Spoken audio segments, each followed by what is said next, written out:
हाँ, तो 9th class के बच्चे, ये आपके इंग्लिश का बुक है। बुक का नाम है बी हाइव और लेसन नंबर 7 है।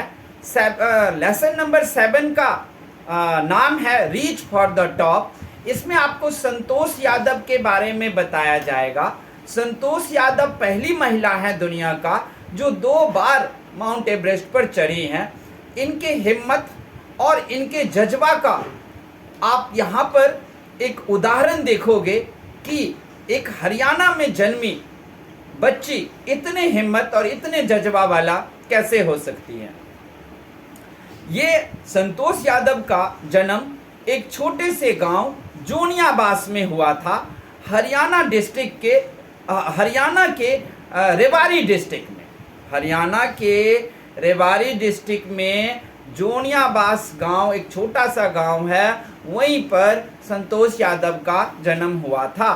तो इनकी कहानी जन्म से ही शुरू होती है कि ये हरियाणा में जन्मी थी, जहां पर अब तो शायद बहुत काफ़ी चेंज है। बेटी का जन्मना एक श्राप समझा जाता है और बेटियों की इतनी वैल्यू नहीं होती। इसलिए आप देखोगे हरियाणा में सेक्स रेशियो जो है वो बहुत ही गिरा हुआ है। 1000 लड़कों के मुकाबले आपको 830 लड़कियां ही हैं हरियाणा में इस वक्त भी। अभी भी सेक्स रेशियो यानी कि लड़के के मुकाबले लड़कियां बहुत ही ज़्यादा कम हैं, क्योंकि लड़की का जन्मना यहाँ पर में किसी तरह से शुभ नहीं कहा जाता है। नहीं कहा जाता होगा, लेकिन अब तो काफ़ी चेंज है। अब हम ये नहीं कहेंगे कि चेंज नहीं है, हरियाणा में भी लोग काफ़ी अच्छे पढ़ लिख रहे हैं। और ये तो मैं आपको पहले ही बताया कि दुनिया का ओनली वुमेन है जो ये 2 बार माउंट एवरेस्ट पर चढ़ी हैं। कितनी बार? 2 बार माउंट एवरेस्ट पर चढ़ चुकी है। तो जब ये पेट में थी तो ये माँ का 6वां चाइल्ड थी। इससे पहले इनके 5 भाई थे। जब ये पेट में थी तब एक होली मैन आया था और यानी कि साधु संत ने आशीर्वाद दिया था हमारी माँ को, यानी कि संतोष यादव के माँ को, कि इस बार तुम्हें बेटा ही होगा। लेकिन कोने में खड़ी दादी का शौक था कि नहीं, एक पोती होता तो कितना अच्छा होता, क्योंकि 5 लड़के लोग कहाँ ब्याहेंगे, खाली लड़का लड़का ही करेंगे, तो लड़की भी तो चाहिए। ये उनका शौक था और वही हुआ।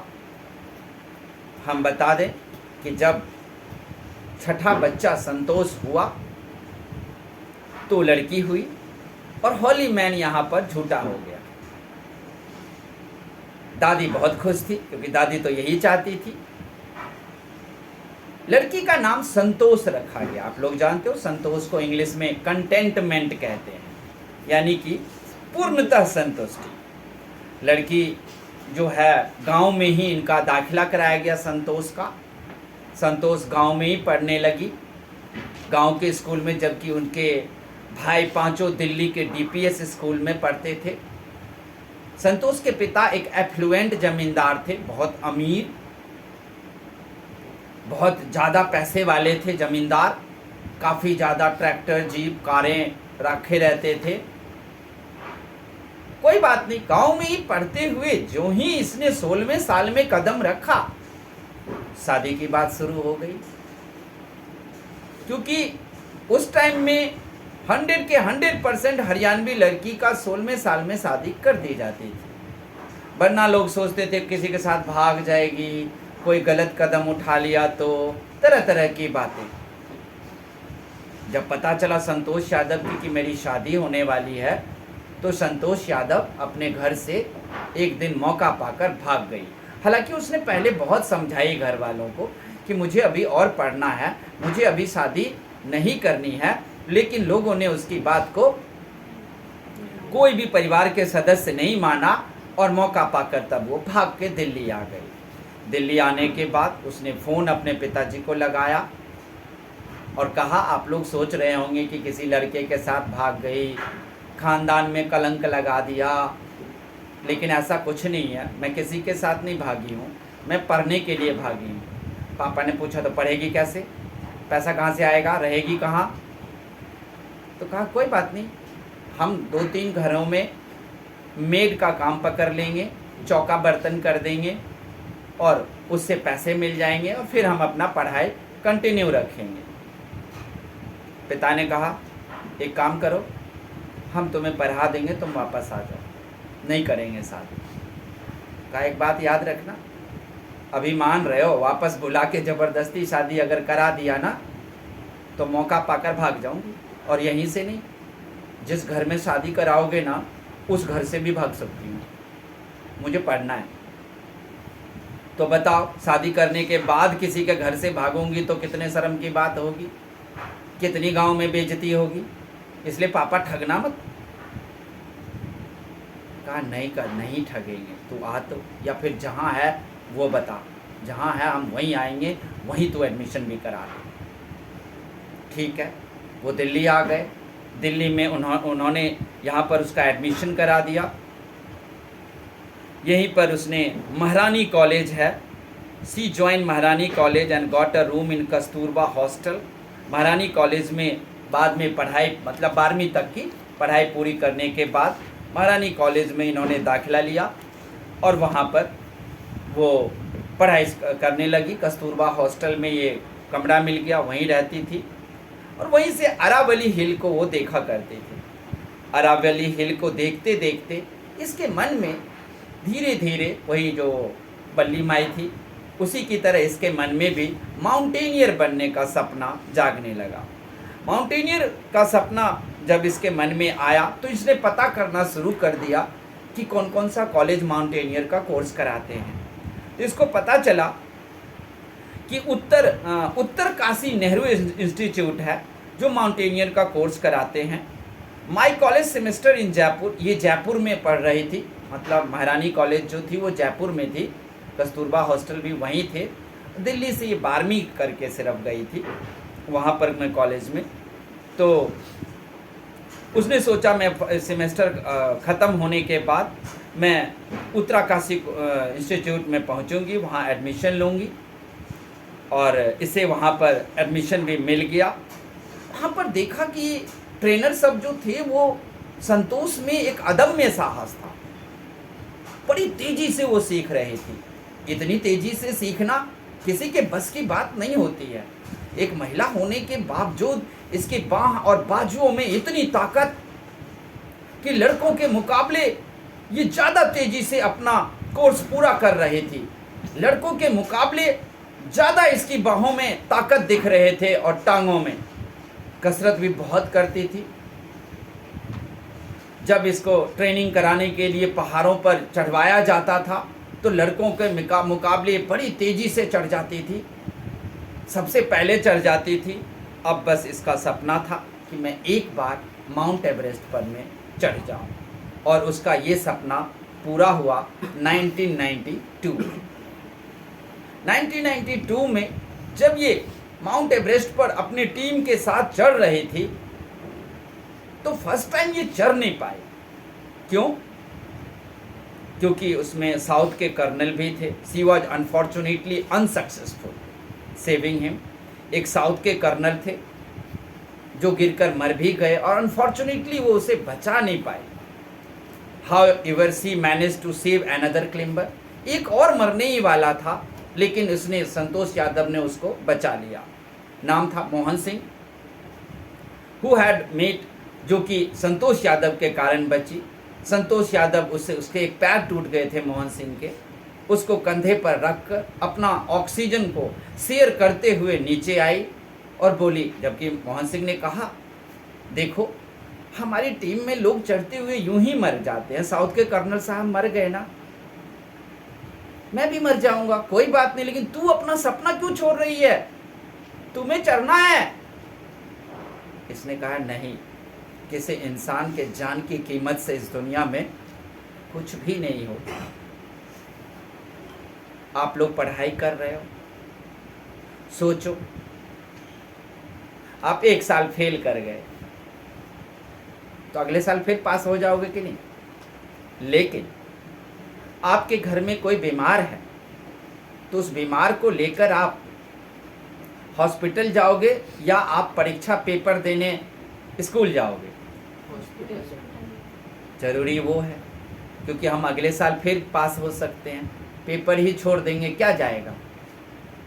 एक साल मेरा खराब हो जाएगा क्या जाएगा? किसी की जान तो बच जाएगी। तो ये तो आपके घर के में सदस्य में हुआ, लेकिन यहाँ तो उदाहरण ये है कि ये पेपर देने जा रहे थे। एवरेस्ट पर चढ़ना पेपर ही देना था ना, ये तो पेपर देने जा रहे थे, लेकिन रास्ते में इसका कोई अपना नहीं, कोई टीम का सदस्य एक मर गया, साउथ का कर्नल, और दूसरे की टांग टूट गई और वो भी मरने वाला ही था। लेकिन इसने अपना माउंटेन पर चढ़ने का सपना छोड़ करके और उसको लेकर, घायल को लेकर नीचे आ गई। ये था इसका जज्बा जो मैंने आप लोगों को बताया। देखो, पढ़ाई लिखाई का मतलब ये नहीं होता कि आप आईएएस ऑफिसर बनोगे, बहुत बड़ा पोस्ट हासिल करोगे, ये नहीं है। पढ़ाई का मतलब है नॉलेज, और नॉलेज आएगा तो आपके अंदर सेवा की भावना आएगा। अगर ट्रूली नॉलेज आया तो अब झुट्टे मुट्टे का आप पास करते जा रहे हो, 10वीं 12वीं 11वीं,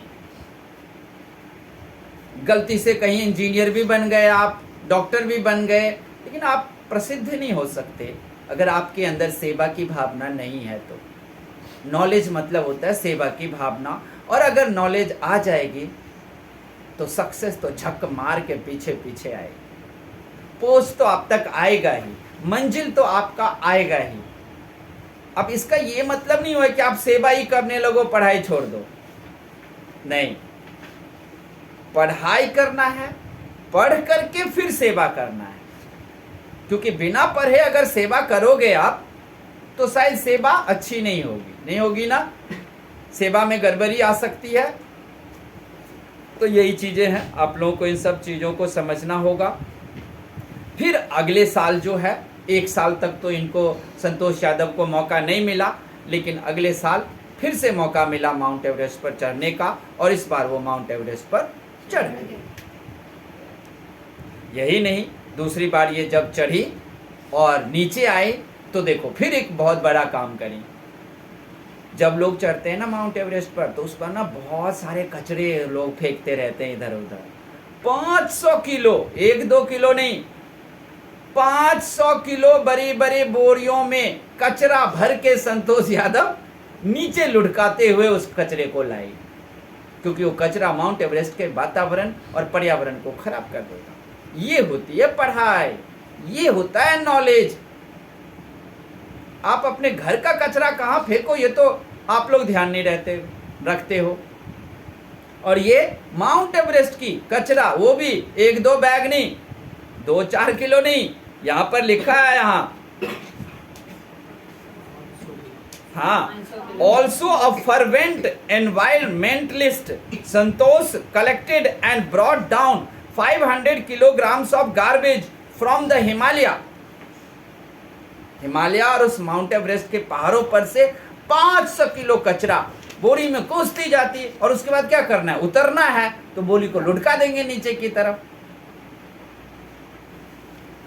तो ये था आप लोगों की स्टोरी। आप लोग बीच में भी जाकर पढ़ें, हमने आपको समरी बताया है, बीच में जाकर आपको लाइन बाय लाइन पढ़ना है, क्वेश्चन आंसर भी करना है, और वैल्यू बेस्ड क्वेश्चन के लिए भी आपको तैयारी करना है, क्योंकि आपको पूछ देगा कि अगर संतोष यादव की जगह पर में आप होते तो क्या करते, ये पूछ दिया जाएगा। क्या आप भी मोहन सिंह को बचाकर नीचे ले आते? क्या आप भी 500 किलो कचरा नीचे लेकर आते? ये सब आपसे वैल्यू बेस्ड क्वेश्चन पूछा जाएगा, तो इन क्वेश्चनों के लिए भी आपको तैयार रहना है। इसके अलावा इसमें क्वेश्चन आंसर है, इसके अलावा फिल इन दी ब्लैंक्स है, फिल इन दी ब्लैंक्स जरूर करना, जिससे आपको ग्रामर की प्रैक्टिस हो जाएगी। और ऑनलाइन के बच्चों के लिए अगर ये आपको अच्छा लगता है, बढ़िया लगता है, तो आप हमें कमेंट करें और सब्सक्राइब करें। और वीडियो बनाने के दौरान गलती तो हो ही जाती है, तो उन गलतियों को माफ़ करना और गलतियों को भी कमेंट में बताना। तब तक के लिए आप लोग खुश रहें, धन्यवाद, आबाद रहें।